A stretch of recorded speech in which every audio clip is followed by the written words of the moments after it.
everyone, in our today's class, let's study the relationship between banker and customer. Okay, so what is the relationship the banker and customer are having? So it can be divided into two parts. One is the general relationship, and another one is the special relationship. So your general relationship, it can be further divided into two parts again. So that is primary relationship, then subsidiary or secondary relationship. So what is this primary relationship? So primary relationship between a banker and a customer starts when the account is opened by the customer in the bank. Okay, so this kind of relationship is what kind of relationship? So it is a contractual relationship. Okay, so what is contractual relationship? It is the one which is created by the way of agreement between two parties. So here, who are the two parties? It is the banker and the customer. Okay, so the relationship which comes into existence by way of agreement. So primary or the fundamental relationship between the banker and the customer is that of debtor and creditor, or you can also call it as borrower or lender. Okay, so please remember, primary relationship, it is contractual. That is, as soon as you open the account in the bank, your relationship starts with the banker, that of a borrower or a lender or debtor or a creditor.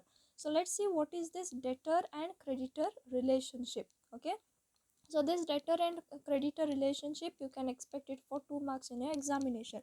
So generally a customer is a creditor and banker is a debtor. Okay, so now who is a debtor? A debtor is a person who is in need of money. Okay, so whenever you are going to deposit the money in the bank becomes the debtor and you become the creditor. That is, you are giving money to the bank. Okay, so that is what relationship, debtor and creditor. So who is the debtor over here? Bank is the debtor and you will become the creditor.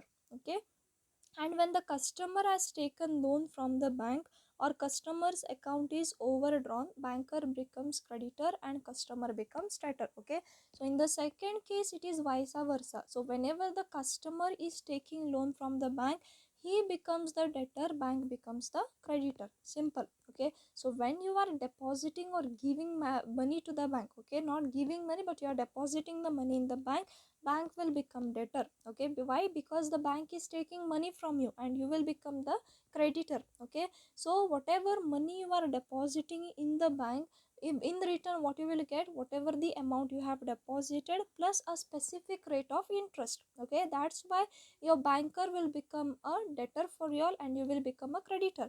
Now in the second case, when you are taking the loan or if your account is overdrawn, okay, overdraft is there, at that time what happens? So whatever amount of loan you are taking, you have to repay it to the bank. Okay, that's why bank becomes the creditor, you become the debtor. So while repaying the loan, what you have to do? You have to pay with the interest. That's why you become creditor and bank will become what?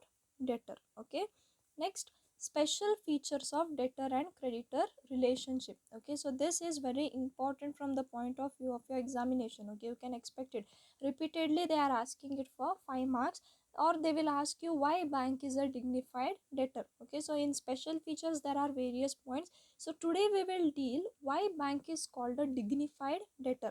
Okay, so dignified means a person who is having status. Okay, so why banks are called status debtor, status filled debtor. Okay, so banker receives the money in the form of deposits, that is borrowing in a dignified way.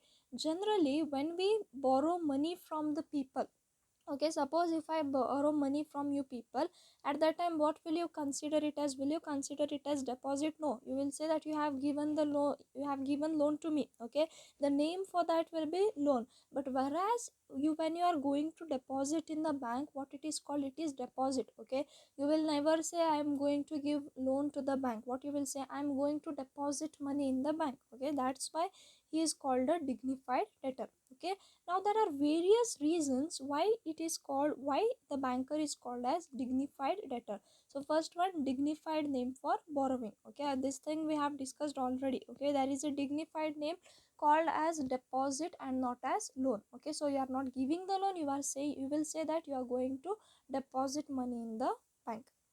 Then dignified place of receiving money. Yes, the depositor himself goes to the banker. Okay, so here the a customer or the depositor, he will go to the bank for going the amount to deposit. So the banker won't ask you to come and deposit the money, but you yourself are going to deposit the money. Okay, then due date for payment. In banks, due date for payment is not fixed. Okay, so banker has to pay the deposit only when he is asked by the customer.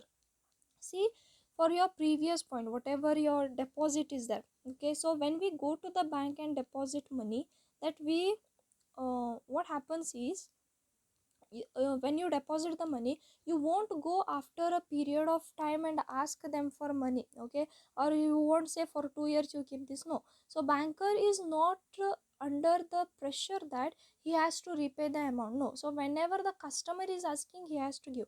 Just take the case of your ordinary loan. Okay, in ordinary loan, what happens, there is a due date for payment. Suppose if you give me money, you will say me, okay, ma'am, after 15 days you have to return it to me. So you are giving me specific time. But as customers, will we give time to the banker saying that this loan or this deposit is for a period of 5 years, 10 years, or maybe 2 days, 3 days? No. Okay, so here there is no due date for payment. So whenever we want, we can go and take our payment.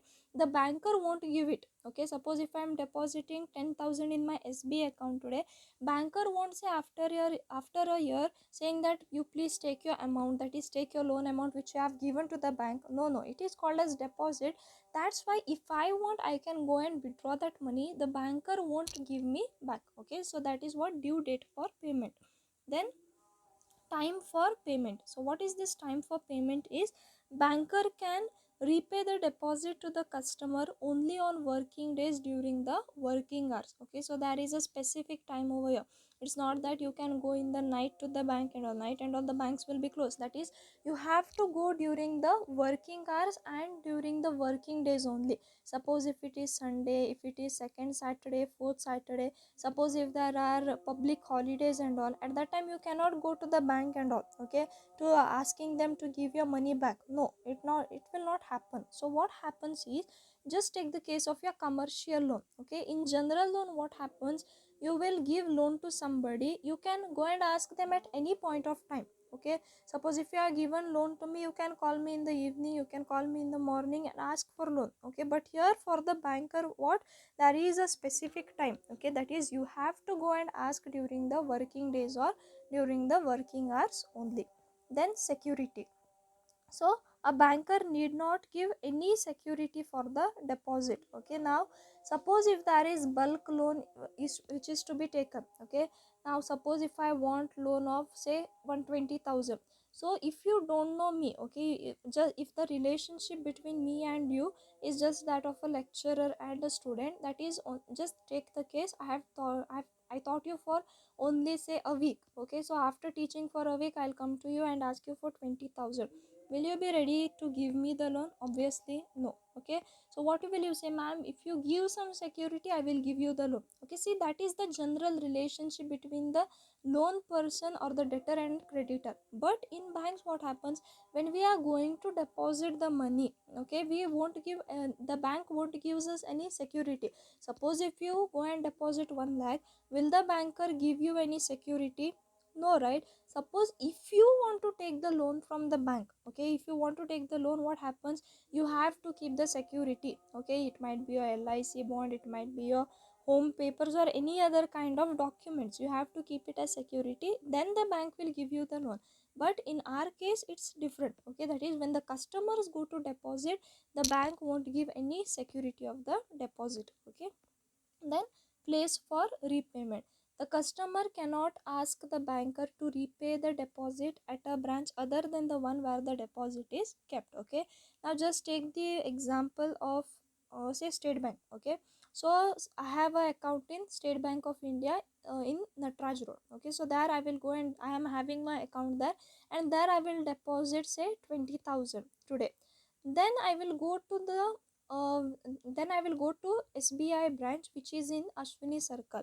Now can I withdraw my money from there? Okay, now don't consider ATM cards and all. I'm speaking about just physical banking, that we have to go to the bank, we have to deposit the money, we have to withdraw money. So just forget ATM for a while. Okay, so there is a particular place, so wherever you are having your account, you have to go to that bank only to withdraw, or you to withdraw the amount which is been deposited by you. Okay, you cannot go to any other branches apart from the branch where you have your account. Okay, so that is what, that is a specific place for repayment.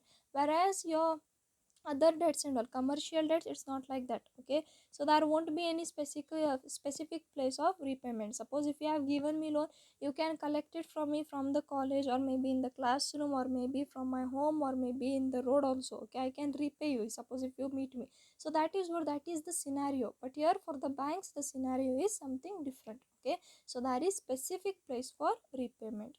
Then demand for repayment.